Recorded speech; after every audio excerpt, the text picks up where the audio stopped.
Pai te iwi e mārari ana te whakataunga tiriti a te iwi o Ngāti Kahu i tēnei wā, ko te take e mārari nei, he taumā takitahitanga i Wainganui te minita i ngā take tiriti i a Chris Finlayson me ngā upoko o te iwi e pāniki e tahi wāhanga o te whakataunga. Ki mua i te komiti whiriwhiri take Māori te minita take tiriti e whakamārama ana te pēhea o ana mahi.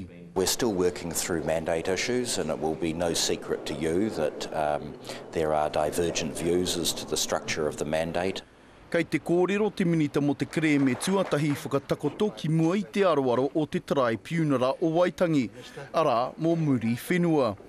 E ai ki tētihi o ngā iwi o muri whenua, a Ngāti Kahu, ko te minita kē kei te tārewa tia i tō rātou kreme. Ko tuhia tau deed of partial settlement, ko te kōrero a Chris Finlayson, hore kau i e haka ai ki tēnā.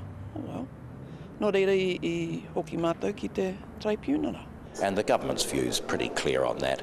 We believe in full and final settlements and laying the foundations for a good future, but doing it bits by bits and pieces, sort of, we don't think that's very smart.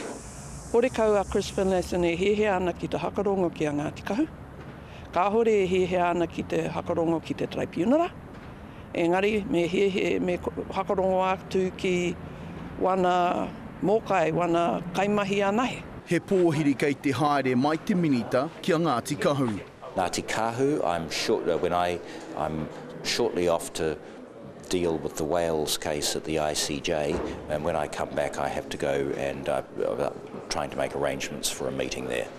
Ka tai ki te wā e hakarongo ana Chris Finlayson ki a Ngāti Kahu me te tribunara, a ka tahi ka whai huarahi ki te ki a hakatau wēnei kreme. Engari mena ka hore e hakarongo ana, ai he maumau taima. Mō Ngāti Kahu, he whanga te mahi, Roihana Nuri, Te Karere.